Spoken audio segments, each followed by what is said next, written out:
Okay, good morning, Andy. Thank you for agreeing to talk with me.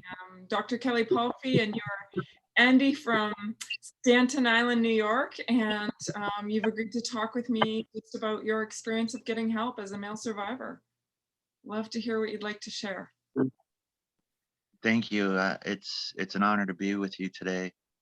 Um, Wherever you want to start, I'd love to hear about your journey of getting help. oh boy. Yeah, I mean, I could, it could go on. I'm going to try to be as concise and as I possibly can. So, um, just just some background. I was born in Massachusetts. I have a brother and a sister, and half brother. Um, my my dad had a previous marriage. That's why I had a half brother who was 10 years older, and we moved around a lot. When I was a kid, my mom came from a very strong Catholic family, and so we were raised Catholic. She was actually a nun when she was a kid. Wow. Obviously, that didn't she didn't stick with that, but um, she met my dad after she got out of the convent, and she had me when she was about 23, 24, and we grew up kind of in a lot of different places. Was born in Massachusetts, and lived in Scottsdale, lived in the Bay Area near Oakland. Moved back to Massachusetts, and then settled finally in Phoenix, Arizona. Um, as far as abuse, sexual abuse goes, there were two main instances that happened with me, and I was always a pretty sensitive kid, and uh, I guess I brought up the Catholic thing because uh, my mom was very the only word I could think of was guileless. Like, she never really thought, like, if there was something wrong with someone, there must be some kind of reason for it. And so she always kind of taught us to, forgive and um, believe in other people and things like that. So uh, I just kind of, I was very similar that way. And so I believed in people, even if people were wrong, wrong to me. Um, this one kid, yeah, and I grew up as a very athletic, and and when I lived in Massachusetts when I was between 8 and 12, I was a star pitcher on the Little League. And this one kid, he was older than me by a year. He was like a bully, but we would hang out every now and then, play baseball with a bunch of kids in his yard, things like that. Well, one day, uh, and I remember my father telling me that he wasn't a really good kid and that I should not hang around him. Um, but I just kind of put it off. Well, one day, and I was 12, because it wasn't that long before we moved to Phoenix. Before we moved to Phoenix, I was at his house and he attacked me sexually, and I had no idea what he was doing, and just didn't even know what he was doing.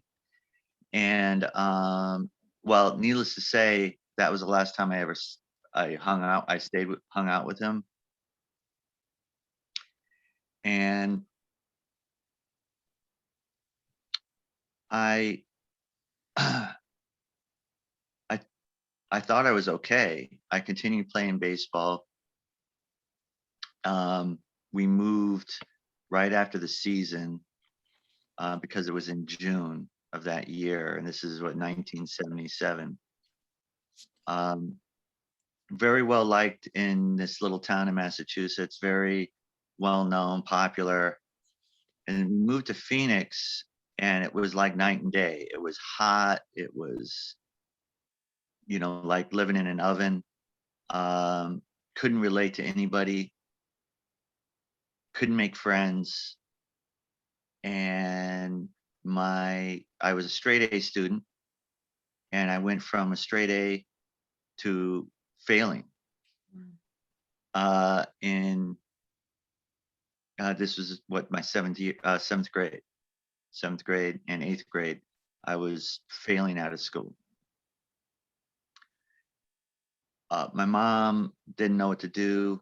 She wanted me to get friends and my brother and sister. But,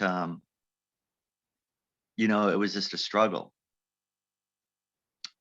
And then, I don't remember if it was my idea or my mom's idea, or it was like, get a job doing a paper route, penny saver. And by this time I'm like 14. And I did have, a good friend by then, who's still my friend, best friend today. And I had a couple of girlfriends. But so at 14, I started doing this it was penny saver. You're basically, you have a route, and you're just um, hanging these newspapers on people's doors, throughout these neighborhoods. And basically what happened was, one day, a guy came running out of his apartment to me, and, he was really friendly and all of this. And he just said, "Hey, I noticed that you're, delivering these papers. It's a lot of hard work. There's other work that you can do. I help kids on getting jobs, and, I can help you find a job, that's better than this, that pays better, and all this kind of stuff." So, and the the the organization was called Call a Team. And so I didn't really think much of it. I said, "Okay, that sounds cool." So I went up into his apartment, and that was where it all happened. Once he had me in his apartment, he was talking about girls and all of these kinds of things. And it was the way that he was, and it was basically grooming. And um, I'm, it's hard to really talk about exactly how, what he said and what he did, but he basically just wanted to um, molest me. And it was like he was between me and the door, and I couldn't get out, Wow. so, but at the same time, he seemed like a cool friend. It was a very confusing thing. Mhm. So, the other thing that he did, before he molested me, he introduced me to smoking pot. Mm. So I smoked pot for the first time. And then he became like my friend. I thought he was my friend. Mhm. And so I would, you know, um, go out and see him. And the So he didn't molest you the first time he saw you? first time he saw me, he did. Yeah. Okay, wow. Yeah. And I just, but I was actually very confused Mhm. by that. I was wanting to have a friend, Yeah, of course. and he kind of related to me in a weird way. and then, I would get high, and then he, um, he introduced me to a girl where I had sex for the first time. So that was another abusive situation because she was in her late 20s. Um, and this went on for about 3 months. Okay. And basically, I really didn't know. I just kind of went along with, what he wanted Mhm. until one day, and he knew that he was being looked looked after by the police. The police were looking for him for stuff because he would bring it up to me, and he was gone for about a month, and then he came back. Mm. And when he came back and I saw him, he was getting violent. He started to get not, I guess, not so much violent as forceful. Mhm. More aggressive. He wanted me to do things that I wasn't comfortable with doing. Okay. And so then that was the last time I saw him. Okay. But then, he would try to reach out to me, and then I started like panicking. Okay. And my parents didn't really understand what was going on. And then there's a lot of things that happen after that are kind of hazy, that I'm really not clear about as far as time frame. It's all still kind of blurry. But in a nutshell, at some point, I was the police contacted me, or I contacted them. I don't even really know, but they knew about him. They knew what he was doing. He was eventually caught with like stolen goods, possession of stolen property or whatever. I was like 16 at the time, and so this is like 2 years later, and so they wanted me to, um, meet them at the court. And that was the first time I had seen him in like a couple of years. He was, standing before a court, and he pled guilty to like these stolen, but he looked at me and he pled guilty. And then the DA got up and said, hey, telling the judge, there's some other charges that we want to bring against him. And I believe that he pled guilty at that time. And you have to realize this is like 1981. Oh, wow. So, you know, it was a very different time. So I remember the DA say he just hung himself by pleading guilty. Right.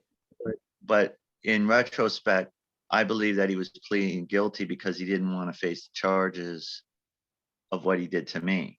Mhm. And by pleading guilty, they just threw him in jail, and they just kind of like didn't pursue Wow. what happened to me.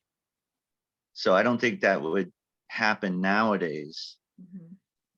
but that was like, okay, well, he's going to jail, so you know what I mean? Yeah. So it just kind of like, so by then I just sort of internally felt that I dealt with it. He went to jail, and I could just move on with my life, kind of thing, and and then I started, I was recreationally, smoking pot and drinking. So you didn't feel. Um, but I was still out of control as far as knowing who was. I never really, from an early age, never really knew who was safe and who wasn't safe. I couldn't, you know, I couldn't tell one person for another. You know what I mean? So I just, Yeah. there These was no guys way. really, I was gonna say, these guys work really hard to put on the facade of being safe as well. Yeah, and well, you're absolutely right, and but I didn't really have any kind of filter, or well, the way that I call it is kind of like sonar or radar, of kind of like looking at a person or listening to them and kind of getting a feeling of, how they are, if they're a safe person or not. Mhm. Um, that was just something I didn't have, and so um, I ended up just with like the worst people around me all the time. Mhm. And other than my best friend, Mike, uh, I met a girl, and I think this is like borderline abusive, because I was 16, she was 20. And I got into a relationship with her, and she just kind of controlled everything, controlled my life. And um, it just disrupted my whole family life with my parents and my brother and sister. At the same, and I ended up dropping out of high school. Wow.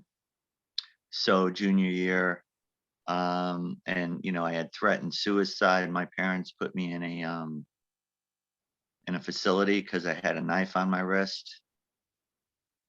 And by this time I was 17. Oh no, I was still 16.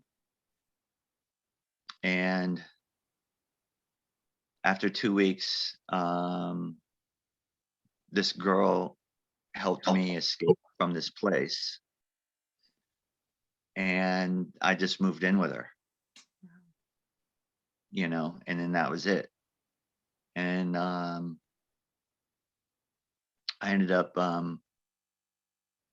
marrying her when I was 18. Mhm. She was like 22. So the whole thing was just crazy, out of control. It was just out of control. And I was, smoking more pot, a little bit more on a daily basis. But then finally, I I was I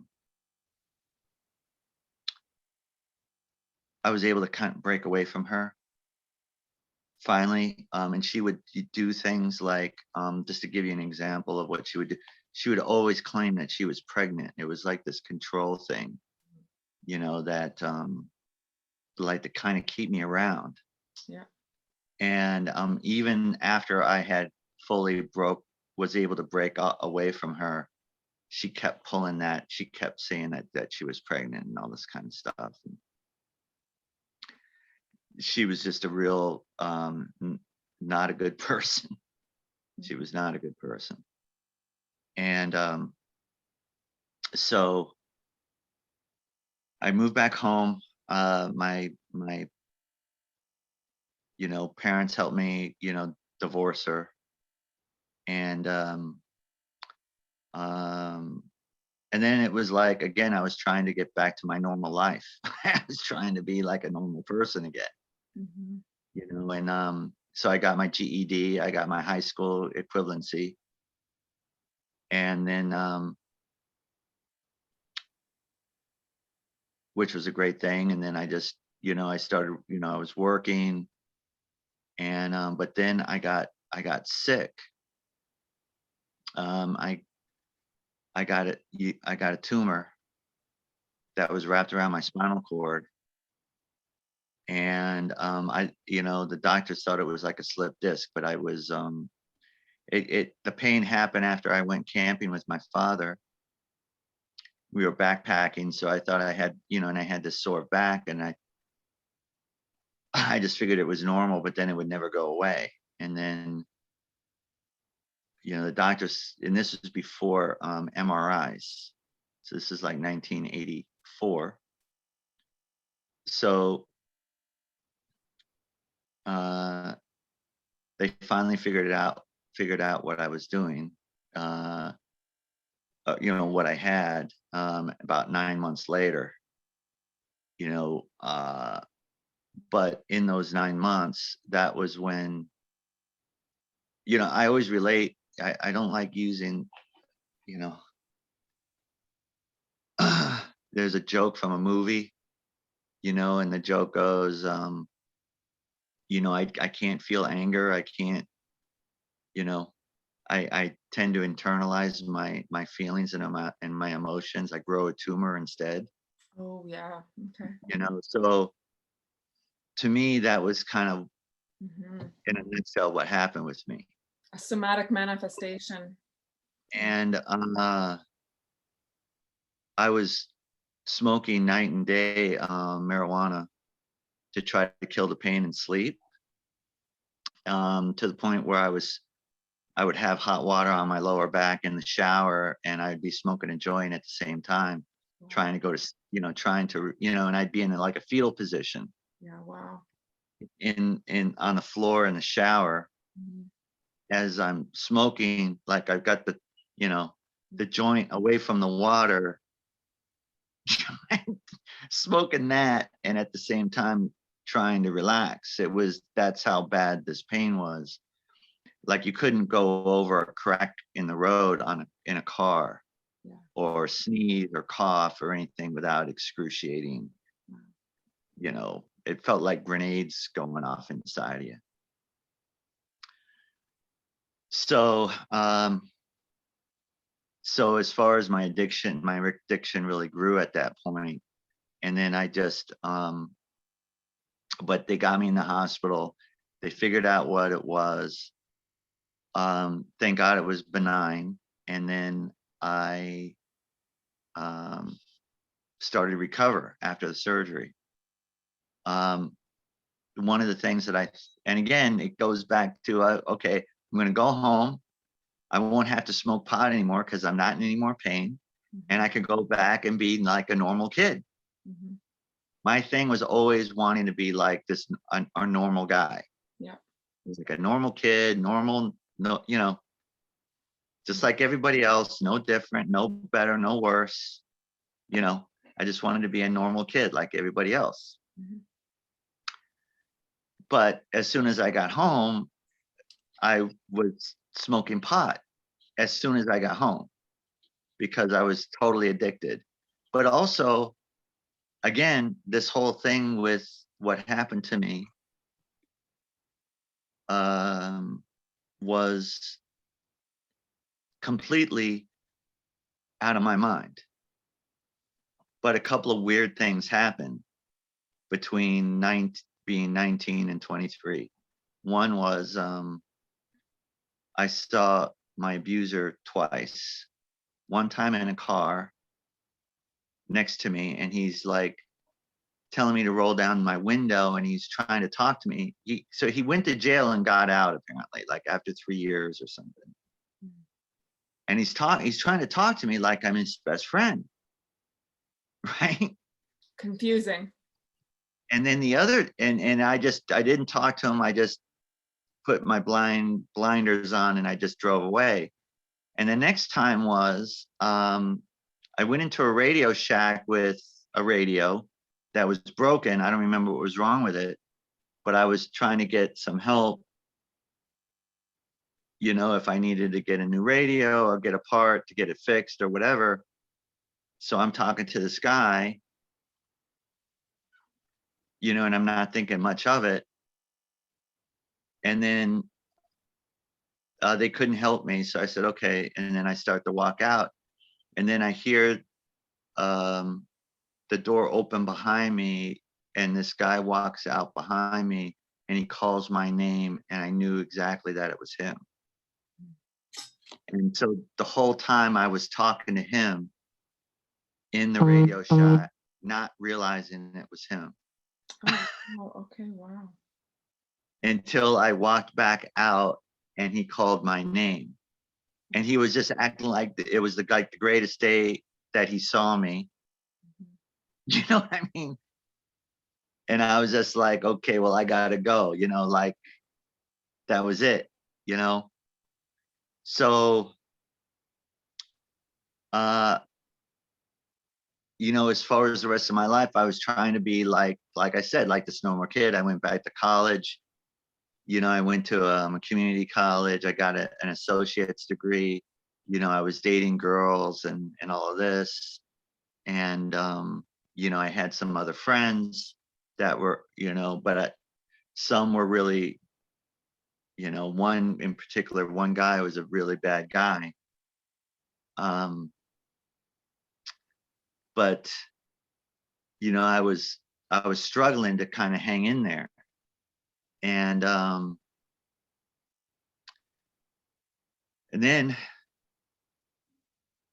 what happened? So what happened?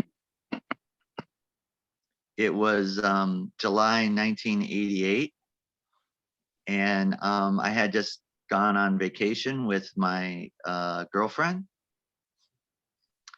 We were gone about a week. We had drove into Southern California and drove back.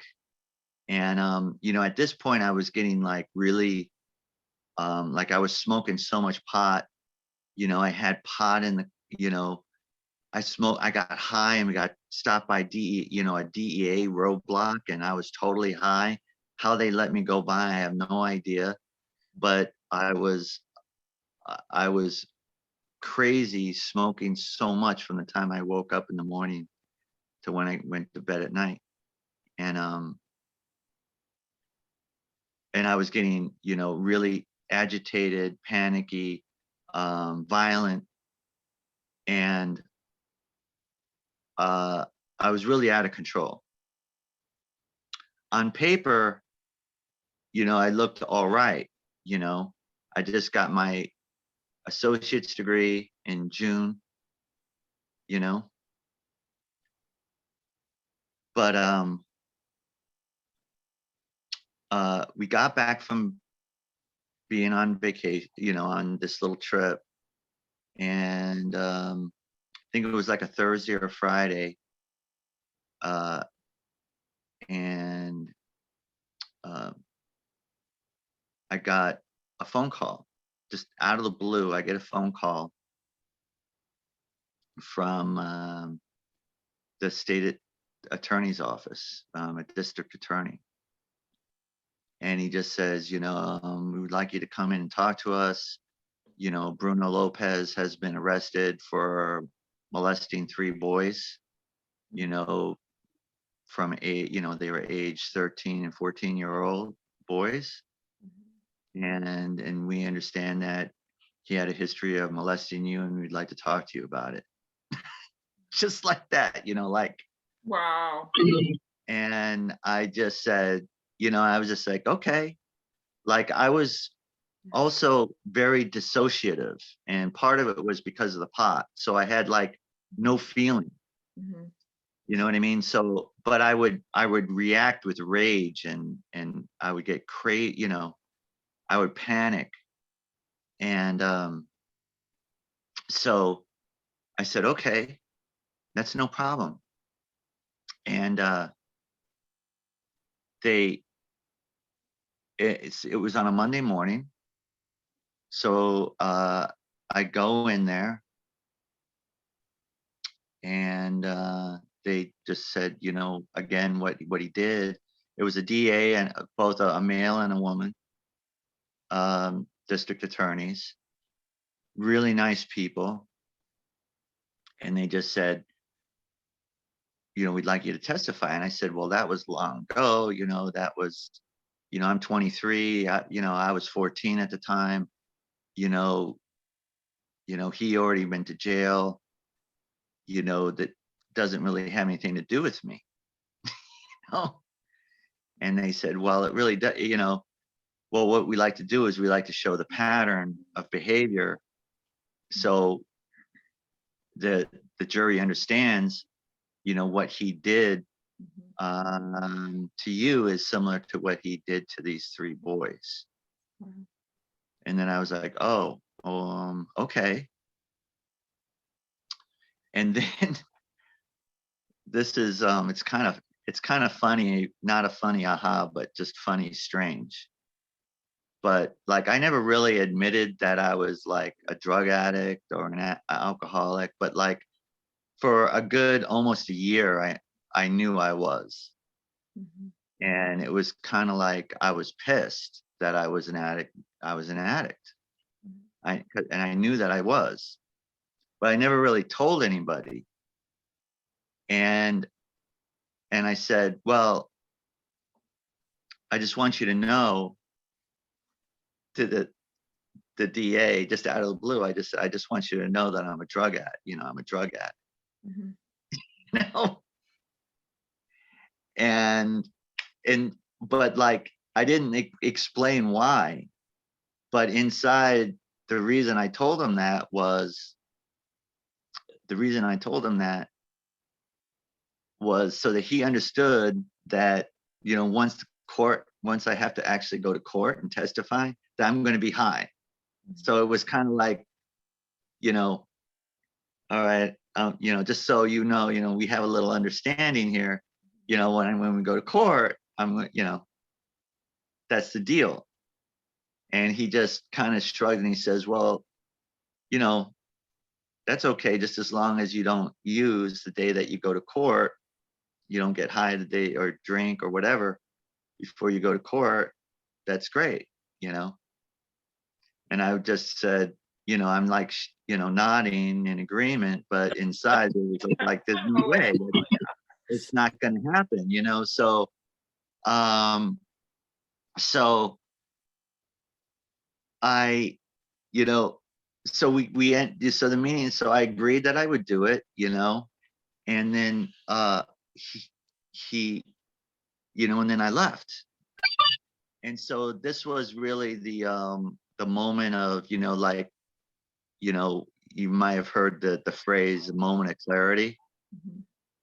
Um, it was like this walk between, you know, outside from his office to my car. Mhm. Wow. And that moment of clarity was realizing the connection between all of my drug use and the being molested. Mhm.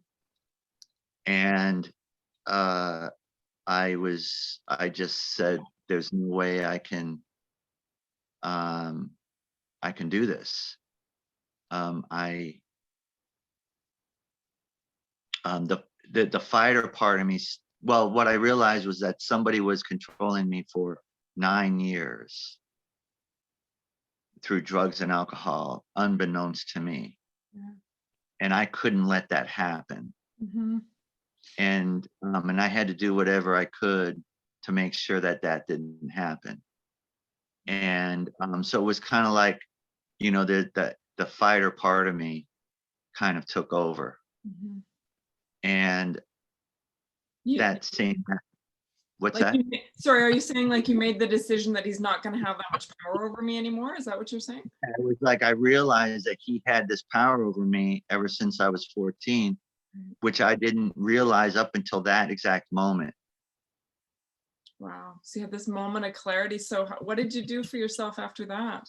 So I walked into an AA meeting that same afternoon, Okay. and the reason, and I would never have done that, except that a friend of mine um, had just went through treatment 2 months earlier Wow.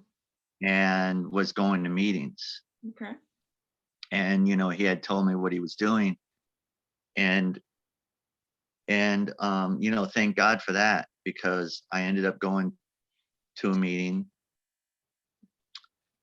And I remember going home and I had like a joint or two left. I smoked that. I drank a few beers, and then that was, without ever planning it, that was the last time I ever drank or had any drugs. Wow. So that was 30, nearly 33 years ago. It'll be 33 years in July. Wow. Congratulations. Yeah. So, uh, so And then the other cool thing that happened was my my uh my friend who had gone through treatment, his mom was already in AA for like 15 years sober. And I had already known her, and she was a therapist. She went in recovery. She had gone back to school and became a therapist. So, and it was funny because every now and then she would say to me, I'd go to, Adam's house. Her name was Maggie, and my friend, his name was Adam. And he's still sober to this day too. So we're still real close. Maggie's passed away, but Maggie would say, "So how you doing with the marijuana, Andy? How you doing with that?" And I would just be like, I'm doing all right, Um, but I felt comfortable with her. I ended up asking her to be my sponsor. If you know anything about Yeah. AA, you get sponsors that help you through the steps and all this. Yeah. She ended up being my sponsor all the way up until when she passed away, which was 7 years ago. And the other thing that she did is she said, so what you do is you go to AA to help you. You need to do two things. One is you go to AA to stop with the drinking and the drugs. And then we need to get you a therapist who specializes in sexual abuse so that you can work on the sexual abuse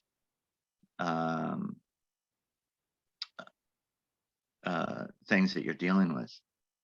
And so she hooked me up with another therapist who is a friend of hers, Karen Spessard. And I ended up going to her for a couple of years. Those were a couple of years. And she was tremendous. So, and that was the basis of my recovery right there. And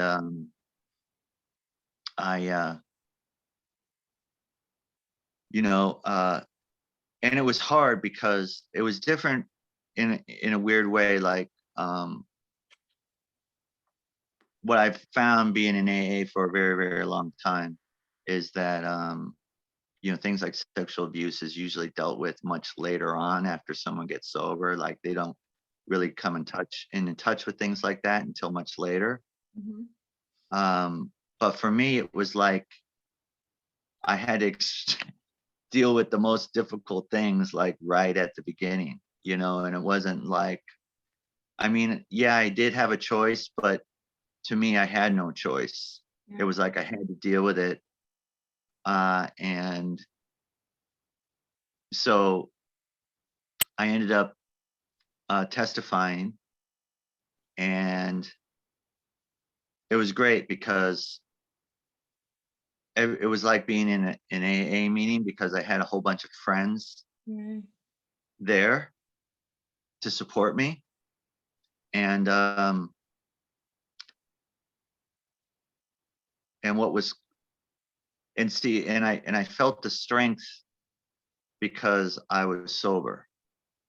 And the whole key was he tried to hold power over me by me smoking pot and getting high. And the defense attorney,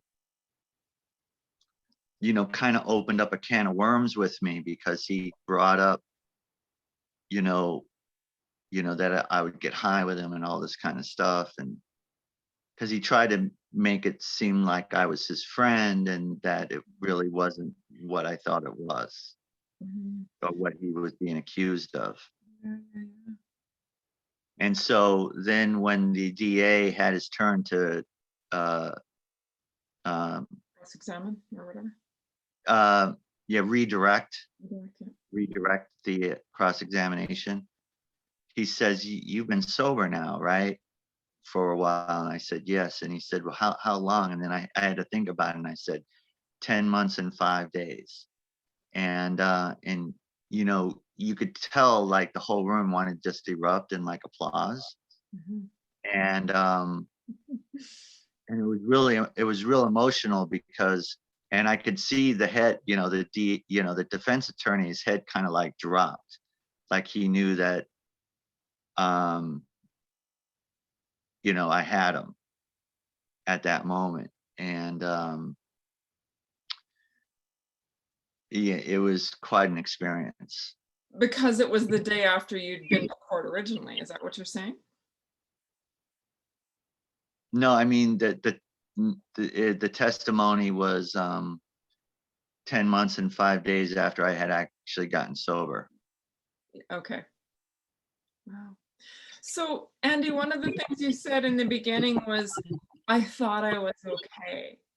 So I'm curious about your experience of going through therapy and how you came to sort of reconcile the magnitude of the damage that this abuse had done to you.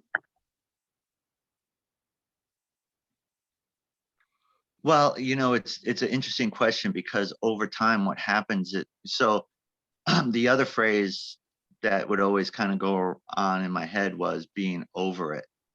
Right. You know what I mean? Like, I want to be like over it. And so like I, when I did when he went to jail, he ended up going to prison for 120 years. So he got 40 years for each one of those kids. Wow. And ultimately he died in prison. But for me, I figured, you know, after I testified that I would be over it. You know Exactly. what I mean? Yeah. And I wasn't. And then I would put like numbers to it, like number of years, Right, okay. like after a year or after 5 years, you know, like Yeah. I always was like searching for like this end time, this moment when I was quote unquote over it, Mhm. like the magnitude wasn't, but that never happened. Mhm. It took me a good,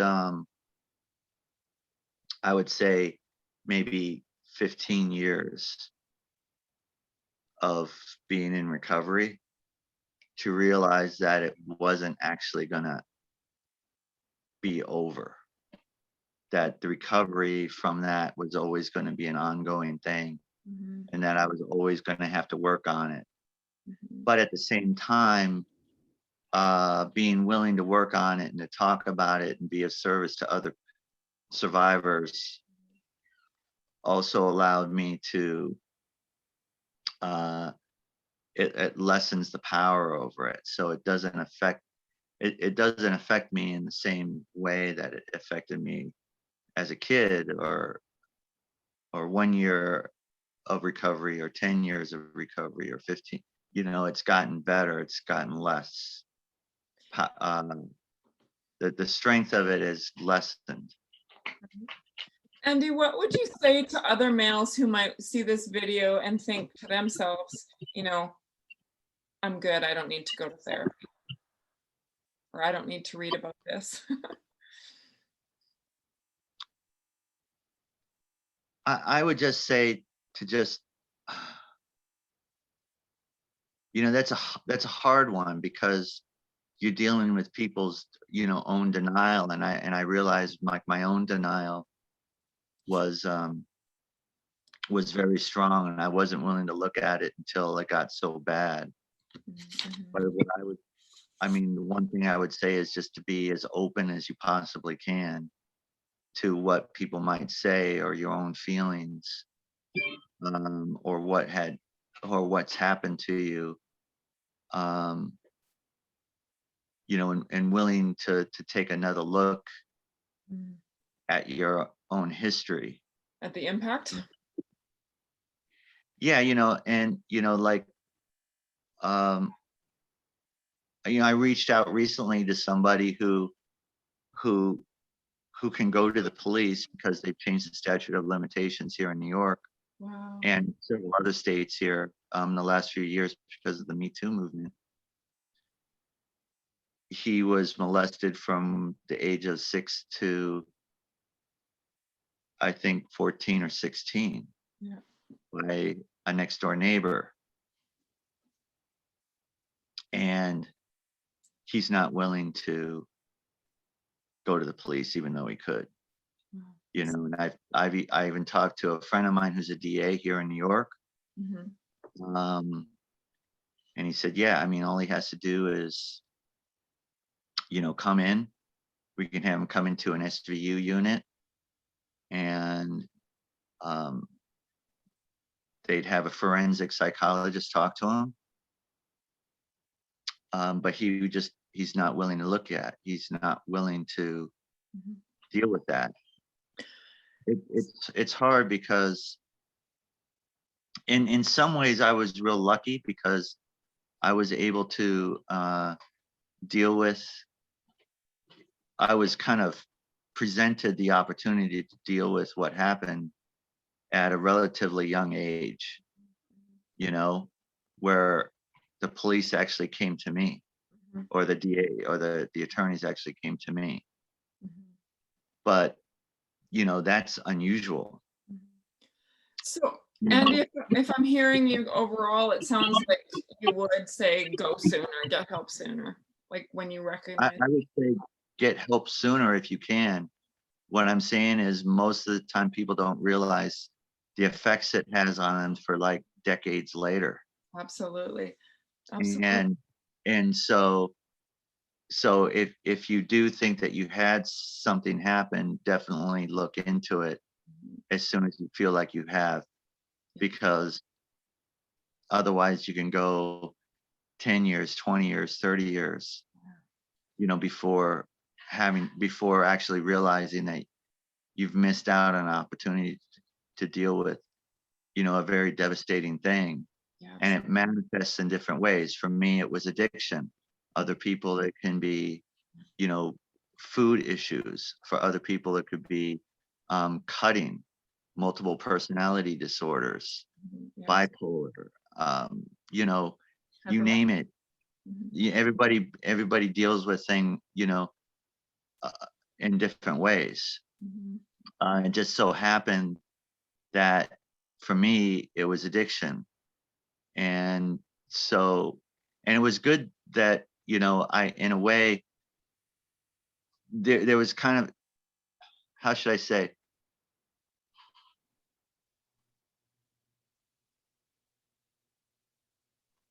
In some ways, early on, it was a good thing that I was able to deal with um, both addiction and sexual abuse separately. On the other hand, there's this mind thing that messes with your mind that says, well, you know, if I wasn't an addict, then I wouldn't have been abused, or if I wasn't abused, I wouldn't have been an addict. Do you know what I mean? And But so it's kind of like this chicken and egg, like which came first, the chicken or the egg? yet, I think you said your offender introduced you to marijuana, Yeah. So which is yeah, very so common. right. And so, but then I had a lot of addiction in my family. So like my half brother, he had died of alcoholism. You know, I had a lot of other family members die of alcoholism. Uh, and so you can in your mind think, well, all I have is an addiction problem, or I might be bipolar. It's not the abuse. So if I just